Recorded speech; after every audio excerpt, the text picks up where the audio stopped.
What is up, you guys, and welcome back to Cryptographics. And in this video, we're going to be looking at a brand new protocol that is going to be launching its collateral and lending side very soon, called Ouroboros. Now, if you're in the TITANX ecosystem, you've probably already heard about this thing, but if not, this thing is sweet. It's going to allow you to essentially take your TITANX, DragonX, and potentially other tokens in the ecosystem and use those tokens as collateral to then get a stable coin out and do whatever you want with it. Now, we're going to talk about a few things in this video specifically that I think are going to be major catalysts and could be major catalysts to help TITANX launch into the future 5, 10, 100x. We'll see.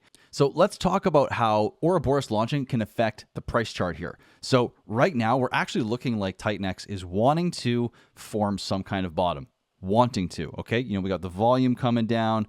RSI is still bullish in our divergence. And we're looking like we're trending sideways here. We'll see what happens. But if we take into consideration that it looks like a bottom wants to be formed, and then we think about Ouroboros, okay, now what does it mean for the price chart here for Ouroboros to come out soon? So what it means is people will have a reason other than just holding it for the price to go up to actually buy and hold or buy and use either TITANX or DragonX. Now, if we just go to the side of the equation where we assume people that are already holding are the only ones that are going to potentially play ball in this scenario, then what that means is that's less sell pressure, okay? And potentially even more buy pressure, because what people can do actually is they can go and they can say, put up their TITANX or DragonX in a vault, take out a certain amount of USDX, which is the debt or basically what you're given for your loan. And that could potentially go back in the price chart. I mean, it can do other things too. I mean, there's a bunch of different ways to do it. So on just what people can do with the USDX side of things, you can use it to create passive income by placing your USDX in the backstop pool. There's going to be stable farms in Titan farms. You can make leverage plays. There's so many different things that you could do with just having these collateral vaults issue you USDX, which could all fall back into the price chart of TITANX. Now, for the second side of things, we also have the demand for ORX, which is Ouroboros' native token. Now, this plays in because when Ouroboros comes out and people are taking loans, the stablecoin's issued, there's redemptions, there's borrowing fees, there's all sorts of little mechanics that are going on.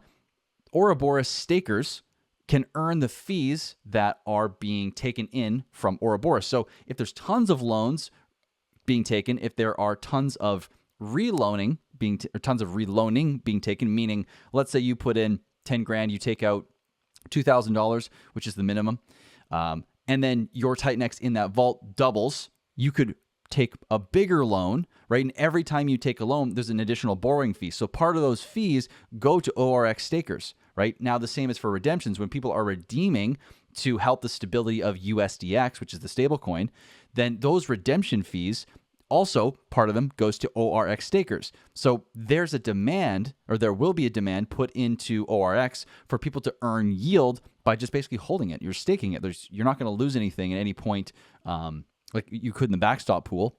So it's basically just you stake it and you earn yield for holding Ouroboros. So there's a demand there. Now, where that actually increases is if we go to the Ouroboros site here and we go back to the ORX minter, what you're going to notice is now before, if you were reading the white paper, there was about a 1.2 billion ORX max, or 1.2, I think it was 1.2 billion max supply. Now, though, because there was a proposal that was passed that's basically turned off the ability to mint any more ORX with TITANX or ETH, now the max supply is down over 30%, about 35%.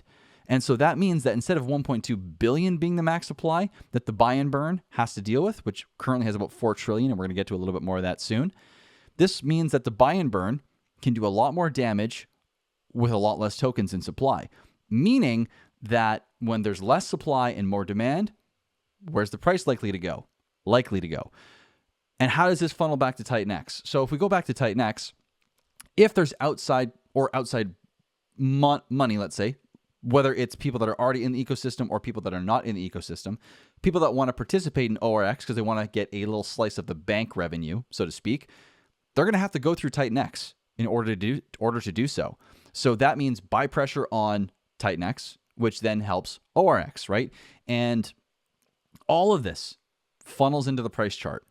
So ORX being able to be staked, fees in both borrowing and redemptions going to ORX stakers puts demand on ORX, which could have a positive effect on the ecosystem. And as that chain reaction moves upward, then you're getting the possibility of more loans being taken or more USDX being taken out as debt, which in turn has more fees, which, you could see how the flywheel starts going. So that's huge. That's another potential catalyst that could happen. And finally, the last piece we're going to talk about here is the ability, and of course, there are so many more potential catalysts, but I want to keep this video nice and concise for all of you watching. So one thing that is potentially very, very good when used responsibly, and for those who are understanding of the pros and cons and all the consequences of doing this, is that users can actually go and they can sell effectively, not literally sell, but they can effectively put their TITANX in a vault and exit into USDX without ever selling on the price chart. So, or on the TITANX price chart. So what that means is someone can essentially take a loan at what they deem is a price point where they think is good enough, I guess, and they're going to set it at the minimum collateral ratio, which means about 110, 115, 116, whatever that minimum collateral ratio is at the time. And then when it falls back, essentially they're going to get liquidated, which means that they just sold their TITANX, and that because now they're holding, let's say they put in 11 grand, right? They have 10 grand sitting in USDX now because they're at 110%, and the price dips below that minimum collateral ratio. They're still left holding that 10 grand in USDX and effectively have given up their TITANX, meaning they've more or less sold. But that doesn't come back to the price chart, and because all of that TITANX gets distributed to those who are staking their USDX in a backstop pool, that effectively decentralizes the sell pressure, so to speak. Because if all that sell pressure is in one hand and one person sells it, okay, the likelihood of that's probably pretty high. But if all that same sell pressure is distributed to many, the likelihood of all of it being sold instantly or quickly or at all potentially is very, very diminished. So those are three major catalysts that I see for Ouroboros, and it's perfectly timed, given that it looks like this ecosystem is primed and ready. Thank you for watching. I hope you enjoyed it. Make sure you go check out Ouroboros. Go read the documentation. I have a few things for you as well. If you want to see flowcharts that will show you perfectly how Ouroboros works, go into the description below, and there's going to be a link to a flowchart page that you're going to want to check out. It's completely free. And then also I have created, a complete liquidation model to show you at what collateral percentages would you get liquidated based on your price drops, how much you can take out. So you can basically see the entire mapping of, if you set a collateral ratio at 110 versus 200 versus 500 versus 1,000%, how much of a price drop could you see before your collateral vault got liquidated? So I'll put that down in the description below. There's gonna be two different links, one for the flowcharts and another one for the liquidation model. So make sure you check that out. And thank you for watching. I hope you enjoyed it, and I'll see you in the next one very soon. Peace.